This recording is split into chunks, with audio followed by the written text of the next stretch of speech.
Hello students, welcome on my channel.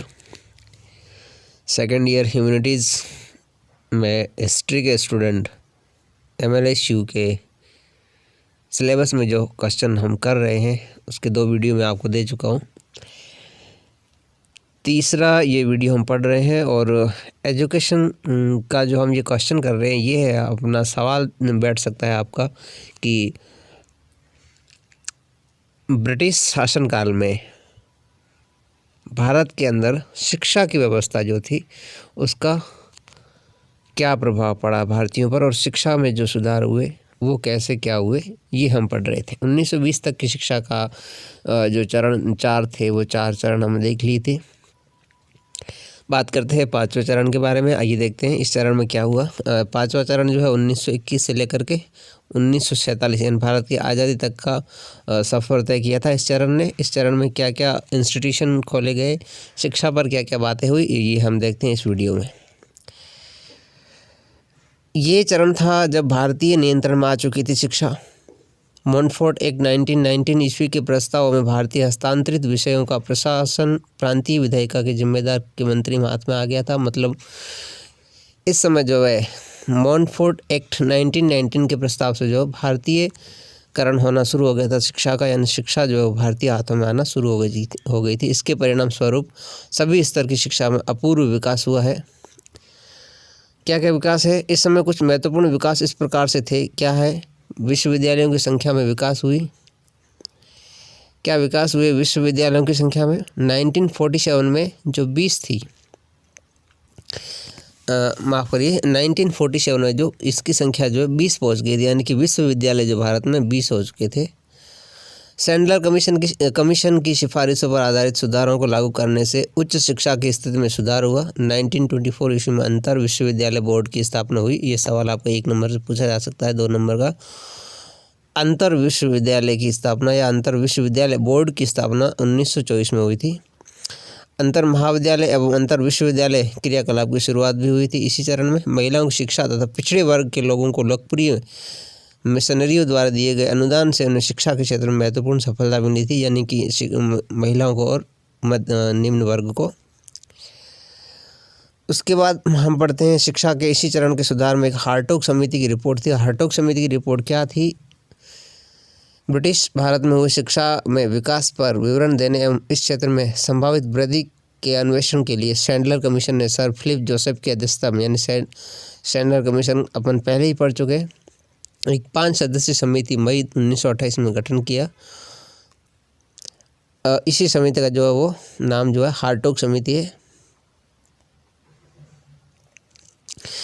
इस समिति ने क्या क्या काम किए, क्या विचार दिए, इस समिति की टिप्पणियां क्या थी? जन समुदाय की शिक्षा की जिम्मेदारी प्राथमिक रूप से राज्यों पर है, यानी कि जन समुदाय, आम जन, जो आम लोग हैं, उनकी शिक्षा की जिम्मेदारी राज्यों पर होनी चाहिए।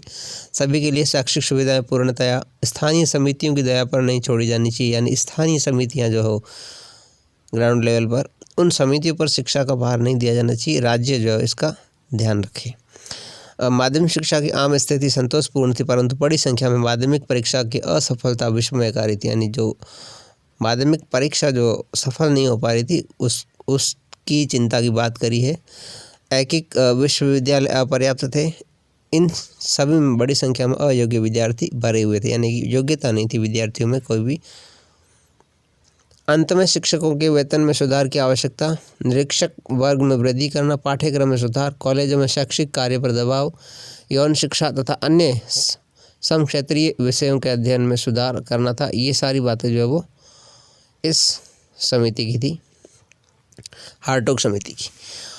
वर्धा शिक्षा योजना क्या थी? मौलिक शिक्षा 1937 में जो आई थी वो क्या थी, पढ़ते हैं इसके बारे में। मौलिक शिक्षा, जिसे नई तालीम भी कहा जाता है, तालीम शिक्षा को भी कहा जाता है, शिक्षा की एक पद्धति ही नहीं बल्कि एक नए जीवन एवं समाज की अभिव्यक्ति थी। इसके पीछे मूल बात यह थी कि शिक्षा की केवल इसी व्यवस्था द्वारा भारत एक स्वतंत्र अहिंसक समाज बन सकता था, यानी कि वर्धा शिक्षा में जो वर्धा शिक्षा इतनी अच्छी साबित हुई कि उसके अंदर इतनी अच्छी बातें रखी गई जिससे कि आधुनिक भारत के अंदर जो वो एक सभ्य समाज जो है, अहिंसक समाज जो है वो बना। ये योजना सर्वप्रथम महात्मा गांधी द्वारा अपनी साप्ताहिक पत्रिका हरिजन में, यानी कि महात्मा गांधी अपने एक साप्ताहिक यानी 7 दिन की एक पत्रिका सप्ताह में एक बार छपी जाती थी, हरिजन उनके लेखों में एक योजना का प्रस्तावित हुई, यानी उस महात्मा गांधी की पत्रिका हरिजन में जो है इस योजना का जो एक लेख प्रकाशित हुआ 1937 में। संभवतः ये योजना प्रकाशित हुई 1937 में महात्मा गांधी की हरिजन पत्रिका में। उन्होंने राष्ट्रीय स्तर पर निःशुल्क एवं अनिवार्य प्राथमिक शिक्षा को कुछ हस्तचालित या उत्पादित कार्य में जुड़े रहने पर जोर दिया, यानी कि व्यावसायिक शिक्षा पर जोर दिया। यथासंभव दिए जाने वाले प्रशिक्षण ऐसे केंद्रीय शिल्प से जुड़े होने चाहिए जो बच्चों के पर्यावरण से संबंध रखता हो, यानी बच्चों का पर्यावरण जो है, बच्चा जो व्यवहार जो भी करना चाहता है, बच्चा को व्यवहारिक शिक्षा के साथ साथ जो व्यावसायिक शिक्षा दे दी जाए, ऐसा विचार महात्मा गांधी जी का था।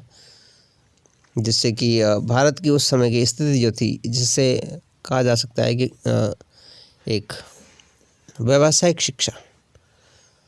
राष्ट्रीय शिक्षा पर पहला सम्मेलन 22-23 अक्टूबर 1937 ईस्वी को वर्धा में आयोजित किया गया। इसका विषय राष्ट्रीय शिक्षा था, राष्ट्रीय शिक्षा पर बात होनी थी। डॉक्टर जाकिर हुसैन की अध्यक्षता में, यानी अध्यक्ष कौन थे, वर्धा शिक्षा का सम्मेलन के जाकिर हुसैन थे।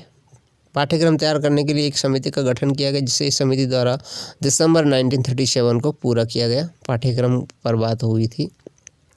यह योजना वस्तुतः गांधी की सामाजिक राजनीतिक विचारधारा का एक महत्वपूर्ण अंग था। स्वतंत्रता के बाद यह योजना प्राथमिक स्तर पर राष्ट्रीय शिक्षा के रूप में केंद्र तथा राज्य सरकार द्वारा स्वीकृत की गई, यानी कि वर्धा शिक्षा जो है वो सभी के द्वारा स्वीकृत की गई। उसके बाद में आता है सार्जेंट शिक्षा रिपोर्ट 1944। ये क्या था देखते हैं, आइए। केंद्रीय शिक्षा सलाहकार बोर्ड ने सर J.P. सार्जेंट की अध्यक्षता में भारत में युद्धोपरांत शैक्षिक विकास पर 1944 ईस्वी में अपना विवरण प्रस्तुत किया। इस रिपोर्ट के अंतर्गत क्या कहा गया था, 3 से 6 वर्ष के बच्चों को पूर्ण प्राथमिक शिक्षा देना। ये ध्यान रखना थोड़ा इंपॉर्टेंट, सार्जेंट शिक्षा रिपोर्ट जो है वो 1944 इंपॉर्टेंट है। इसमें इन बातों पर ध्यान रखने के लिए कहा गया था, क्या, 3 से 6 वर्ष के बच्चों को पूर्ण प्राथमिक शिक्षा देना, 6 वर्ष से 14 वर्ष तक के सभी बच्चों को निःशुल्क एवं अनिवार्य प्राथमिक शिक्षा देना। माफ़ करिए, यहाँ पूर्ण प्राथमिक का मतलब शिक्षा देना, यहाँ 3 से 6 वर्ष के बच्चों को पूर्व प्राथमिक यानी आंगनवाड़ी, 11 से 17 वर्ष के कुछ चुने गए बच्चों को 6 वर्षों की उच्च शिक्षा देना या उच्च विद्यालय शिक्षा देना। ये इस समिति की बातें थी। उसके बाद है 11 से 17 वर्ष के कुछ चुने हुए बच्चों को 6 वर्षों की उच्च विद्यालयी शिक्षा देना। माध्यमिक विद्यालय परीक्षा के बाद शुरू होने वाले 3 वर्षीय विश्वविद्यालय पाठ्यक्रम की शिक्षा कुछ चुने हुए छात्रों को देना, यानी कुछ ही छात्रों को विश्वविद्यालय शिक्षा जो है वो देनी है जो कि काबिल है। तकनीकों, व्यावसायिक तथा कला की शिक्षा पूर्णकालिक व अंशकालिक विद्यार्थियों को उचित वेतनमान पर देना। आगे ये समिति कहती है प्रौढ़ निरक्षरता को समाप्त करना तथा 20 वर्षों में सार्वजनिक पुस्तकालय व्यवस्था का विकास करना। ये सारी बातें जो है वो इस रिपोर्ट की है, जो कि अभी हमने देखी। ये थोड़ा इम्पोर्टेंट, फिर से देख लेते हैं। सार्जेंट शिक्षा रिपोर्ट 1944 में आई थी और सार्जेंट शिक्षा रिपोर्ट ने जो ये बातें सजेशन दिया था कि ऐसा होना चाहिए। सार्जेंट शिक्षा समिति की रिपोर्ट जो है आपको याद रखनी है 1944 में। 3 से 6 वर्ष तक के पूर्व प्राथमिक शिक्षा देना बच्चों को, 6 से 14 वर्ष के बच्चों को निःशुल्क और अनिवार्य प्राथमिक शिक्षा देना, फिर 11 से 17 वर्ष के कुछ चुने बच्चों को उच्चतम विद्यालय की शिक्षा देना। उसके बाद में जो 11 से 17 वर्ष के कुछ बच्चे जो है वो उनको उच्च विद्यालय की शिक्षा देना, ऐसी बात की गई थी। उसके बाद में माध्यमिक विद्यालय के बाद में जो परीक्षा विश्वविद्यालय परीक्षा थी, उनमें कुछ चुने हुए छात्रों को शिक्षा देना। ये आपका इंग्लिश या ब्रिटिश रूलिंग टाइम में भारत के अंदर शिक्षा में जो सुधार हुए और उसका भारत के ऊपर पड़ा प्रभाव था, जो हमने 2-3 वीडियो में देखा है। किसी प्रकार कोई डाउट हो तो एक बार कमेंट ज़रूर करें। बाकी ये जो आपको समय समय पर जो भी समितियाँ आई और 5 चरणों में जो इस प्रकार का हमने डिवाइड करके पढ़ा है चरणों को, यानी चरणों को इसीलिए बनाया क्योंकि व्यवस्थित रूप से पढ़ा जा सके। चलिए आज के लिए इतना, थैंक यू।